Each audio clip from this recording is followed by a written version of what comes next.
Just as Melbourne entered a 5-day lockdown, Sarah and I managed to escape to Tasmania on a short trip where we landed in Hobart, picked up our little blue camper van and hit the road. And we couldn't wait for what Tassie had in store for us over this next week.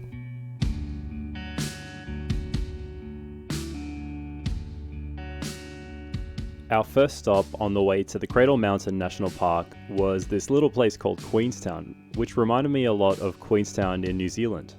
But we only stopped here for a quick pie and a few photos and kept on moving.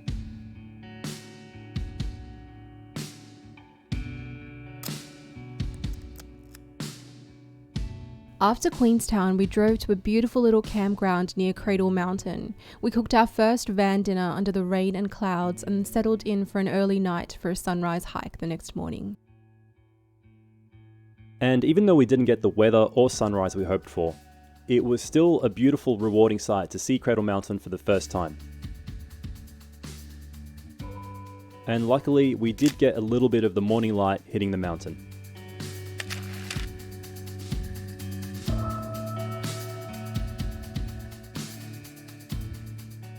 With plenty of hours left in the day, we decided to drive on through to Launceston, somewhere I used to live when I was a kid with my family.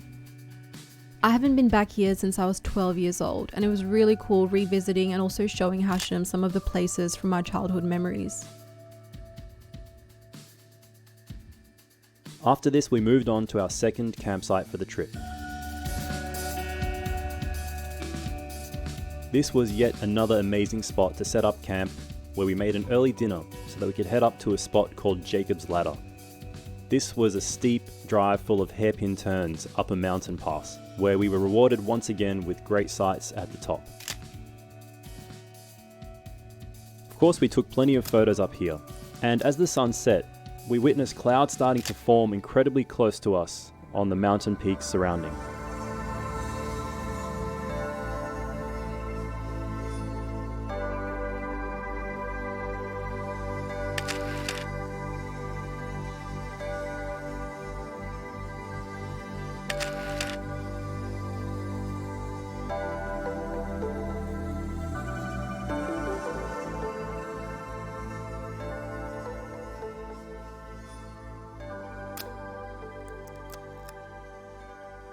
We packed up and drove back down Jacob's Ladder to our campsite for yet another early night.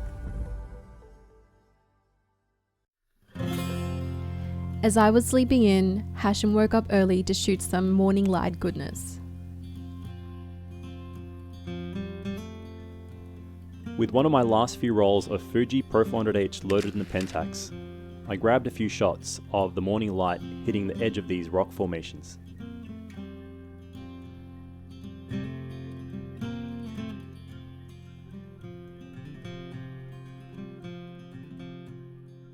The great thing about sleeping in a camper van is waking up to views like this.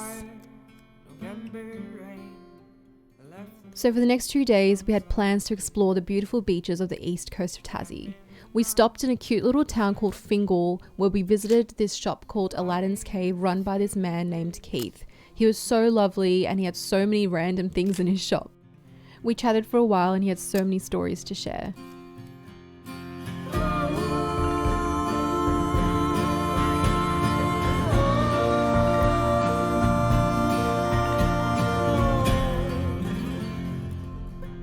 And can we just take a moment to appreciate the absolutely stunning roads of Tassie and the views surrounding?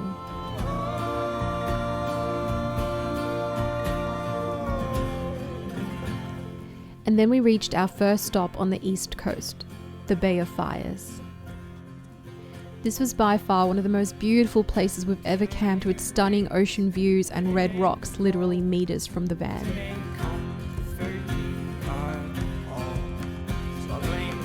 After getting there early and securing this prime real estate of a campsite, we had plenty of time to relax, take in the views, explore some of the area and go for a swim.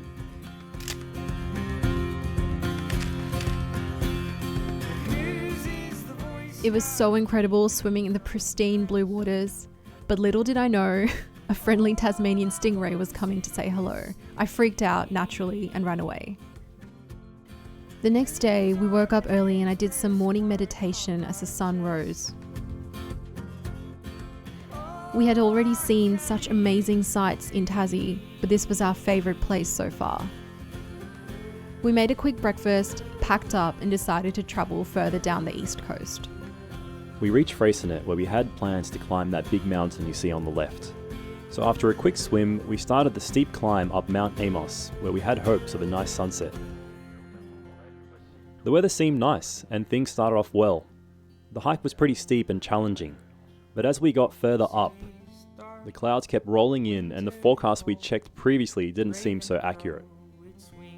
By the time we reached the top, we realised we were the only ones up there and we were in the middle of a forming rain cloud. Because of the weather, it wasn't the great views or sunset we had anticipated. It started to rain, so we didn't spend much time up before deciding to head back down. The hike back down was challenging and slippery to say the least, but we made it down safely before settling in for our last night in the van. This was our last morning with the van. We had a quick breakfast and drove on through back to Hobart, our starting point. The weather eventually cleared up and we were treated to stunning coastal roads like this.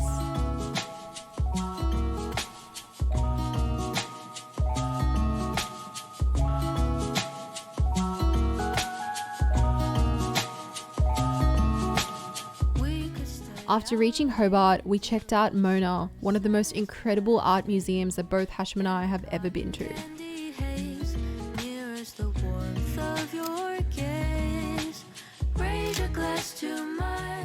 After the museum, we returned the van and spent our first night in this Airbnb with beautiful views of Hobart.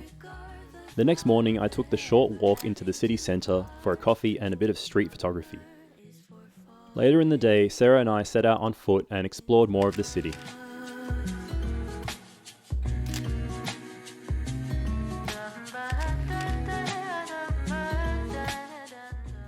It was really cool to be walking around and exploring a new city, especially after not having travelled anywhere in the last year.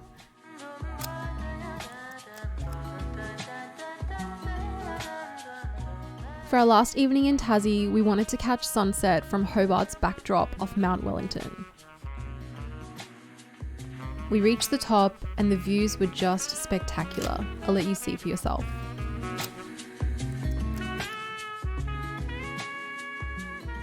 We decided to go on a short walk to a different vantage point from where we could take in the glorious golden hour light.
So, this ends our week-long getaway to Tasmania, where we not only had an incredible time with plenty of beautiful views, but were also lucky enough to completely skip the short lockdown in Melbourne. In a way, it even kind of felt like 1 week wasn't long enough, and we definitely plan on coming back to Tassie again. We'd highly recommend it to anyone who gets the chance to visit. I hope you guys enjoyed this vlog, and we'll catch you on the next episode of Pushing Film.